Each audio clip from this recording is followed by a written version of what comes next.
Fala galera, tudo bem com vocês? Sua alegria? Bora lá para mais uma aula, aula de número 7, e nessa aula a gente vai falar um pouquinho sobre industrialização brasileira. Beleza? Essa aula de industrialização a gente vai focar nos processos históricos que são importantes para vocês entenderem como que se deu o processo de construção de um Brasil urbano e industrial. Lembra na aula passada que a gente terminou falando da crise do café? Pois é, a crise do café foi uma ruptura importante produzida por um contexto global maior que era a crise de 29. Estão lembrados? A crise de 29 ferrou com tudo, né? Ferrou com tudo, inclusive com o Brasil, que vendia café para os gringos, né? Perdemos nosso mercado de café. O que vai acontecer? O Brasil precisa se virar para poder manter a economia, né, girando e manter uma certa elite ali que se incomodou e perdeu espaço. E nessa conjuntura aparece um figurão bastante importante, que é justamente quem? Getúlio Vargas, né? Getúlio Vargas vai governar o país. Aqui a gente separa, você vai estudar em história que são 3 governos varguistas, né? Mas aqui eu estou separando esses 2 grandes períodos, que são os períodos que importam para a gente. Vargas é um cara que se fez principalmente de uma base de trabalhadores urbanos, tá? Uma base urbana. Isso é importante de ser entendido, que apoiava ele, né? Ele representou a ruptura da política do café com leite, né? De repente, um cara lá do sul passa a assumir o controle do Estado Nacional Brasileiro. Então, isso passa a ter uma significância muito grande, tá? De representatividade e também de uma relativa ruptura de um modelo econômico no país, né? Quando eu digo relativa, porque, galera, 4 séculos de ciclos agroexportadores, né? De dependência de exportação de matéria-prima, cana, ouro, café. Você acha assim que do nada, puf, vai mudar tudo? Claro que não, né? Nós tínhamos ainda resquícios de uma sociedade escravocrata, extremamente racista, né? Que perdura até hoje, na verdade. Nós tínhamos, tá, uma condição bastante singular, tá, onde nós poderíamos observar um crescimento e um aumento da atividade econômica interna no país, tá? Então Vargas vai trazer justamente isso. Vargas vai propor uma nacionalização econômica a partir da substituição de importações. Se liga nesse termo, substituição de importações, tá? Isso é muito importante no contexto de guerra. Na Segunda Guerra, principalmente, não se tinha, tá? Simplesmente não se tinha condições de se produzir e abastecer os países, porque a economia das potências industriais estava voltada para quê? Para a economia de guerra. Se a economia estava voltada para a economia de guerra, o que eu concluo? Que o Brasil, por exemplo, e outros países iam ficar desabastecidos. Ficando desabastecidos, o que vai acontecer? Ou se vira e produz, ou você vai ter problema porque você não vai ter esses produtos. Simples assim. Então, o Brasil, assim como países como a Índia, vai seguir isso também, vai adotar um modelo de substituição de importações, ou seja, vai parar de importar para produzir aqui dentro, tá? Ou seja, vai nacionalizar a economia, tá? O Estado vai ser o eixo de base, o eixo central do crescimento econômico brasileiro. Tudo bem?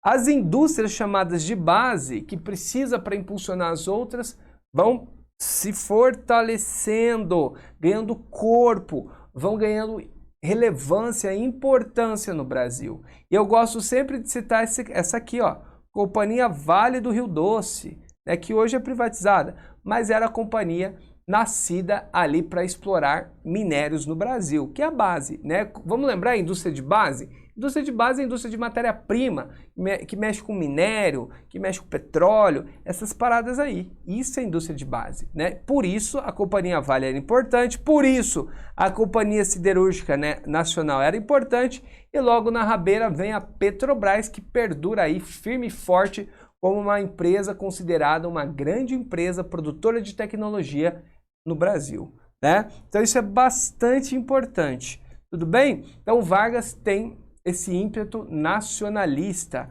esse ímpeto trabalhista, né? Ele vai consolidar, ele vai criar as leis trabalhistas, a CLT, a consolidação das leis trabalhistas, beleza?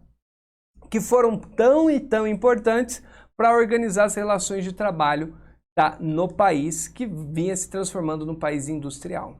Tudo bem? Então é bastante importante você entender esse papel do Vargas e o fortalecimento da indústria de base.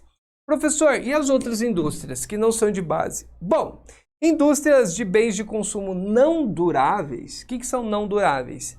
Basicamente são comida, bebida, roupa, couro, né, têxtil, né? Então essas indústrias eram o empresariado nacional que fazia. Como assim? O empresariado daqui, tá? O empresário privado nacional que produzia essas indústrias de bens não duráveis. Tudo bem? Enquanto a indústria brasileira nacional estatal produzia os bens de produtos de base. Professor, e aqueles bens de tecnologia? Nesse tempo, não era o foco. Vargas até sabia que Vargas criou a Companhia Nacional de Motores, tá? Que fazia caminhões, faziam caminhões pesados, carros pesados. Essa indústria depois morreu. Mas Vargas tentou criar também indústrias de agregação de tecnologia, que não foi para frente. Depois que Vargas deixa o poder, nós temos ali alguns momentos de transição e culminamos com a chegada do famoso JK, ou Juscelino Kubitschek. Kubitschek vai ter um papel muito importante na economia brasileira, muito importante. Ele governou, se você for parar para pensar, um período pequeno, né? 5 anos mais ou menos. Tá? E nesses 5 anos ele propôs umas rupturas e um crescimento econômico do Brasil bastante significativo, bem significativo. Ele internacionaliza a economia brasileira, ele traz indústrias de fora para cá.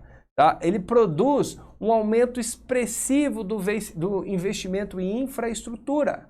Tá? O Kubitschek vai estimular muito investimento estatal em infraestrutura, rodovias. Já ouviu falar disso? Ó? Rodoviarismo de Kubitschek. Rodoviarismo de Kubitschek.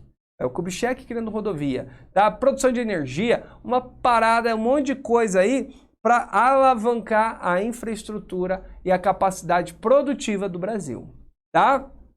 Nessa internacionalização da economia e nesses investimentos extremamente pesados, ele acaba tendo que fazer o quê? Uma coisa que é muito importante, que é justamente se abrir, tá? Para o capital estrangeiro. Ah, professor, mas peraí, quer dizer que o Brasil era fechado para o capital estrangeiro antes? Não, né, gente? Mas o Brasil não era tão aberto assim. É no Kubitschek que a gente começa a contrair uma dívida externa bastante expressiva, tá? Mas bem significativa. Começa aqui. Só que os juros não eram tão altos. Eu brinco, eu faço uma analogia assim, ó. Imagine que o Kubitschek estava com cartão de crédito, com limite massa, com limite gordo, né? E ele falou, você quer saber? Vou gastar. Começou a passar no crédito, vê no crédito, vê no crédito, vê no crédito. Mês que vem eu dou um jeito. Chegou o mês que vem, né? E aí esse jeito não se tinha o dinheiro. Aí você paga só uma parte da fatura. Você sabe o que acontece quando você não paga sua fatura do cartão de crédito inteiro? É juros sobre juros, né? Aí vira juros da dívida que você não pagou. E aí, de novo, mais juros sobre juros. E aí você nasce uma curva exponencial de crescimento de dívida. Beleza? Isso vai estourar lá nos anos 80, que a gente vai comentar daqui a pouco. Então, o Kubitschek, é importante lembrar, ele se abre ao capital estrangeiro de forma bem mais agressiva que era antes, ele internacionaliza a economia e ele começa a produzir o endividamento externo brasileiro.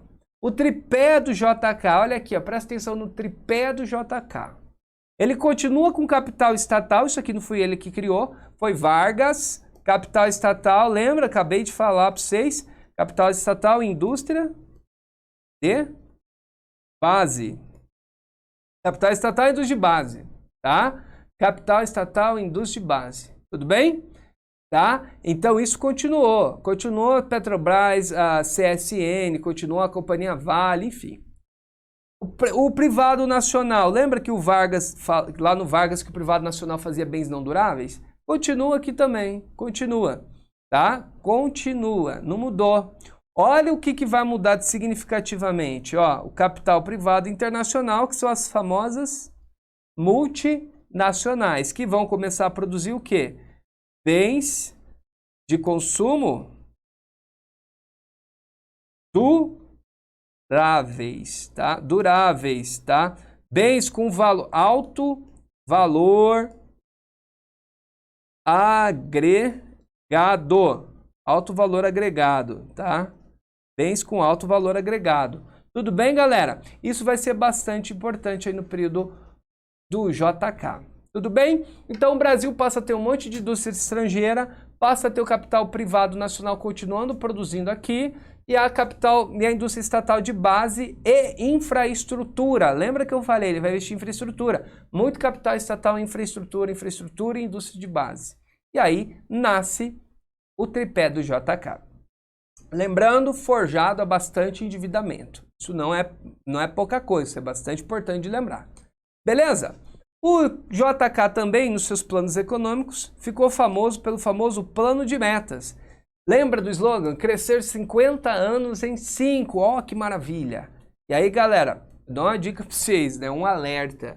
Toda vez que você lê qualquer plano, 50 anos em 5, o grande salto, qualquer coisa assim mirabolante que eu vou acelerar muito o crescimento e o desenvolvimento de uma nação, tipo, ficar muito rápido, você desconfia, tá? Isso pode realmente acontecer, mas os efeitos colaterais podem ser desastrosos, tá?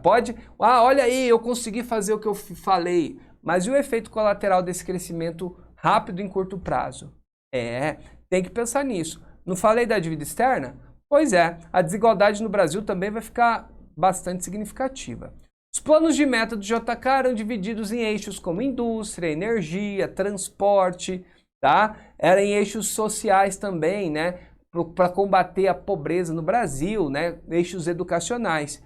Porém, o que você vai lembrar de JK, tá? Na geografia e na economia, são as altas taxas de crescimento em custo da dívida externa e isso aqui, ó, a construção de Brasília.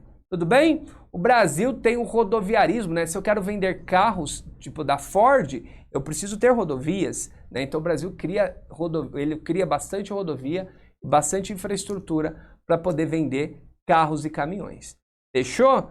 Beleza, galera? Tranquilo, JK, né? E aí, depois que o JK sai, a gente tem um momento conturbado aí na política brasileira, que você vai ver em história.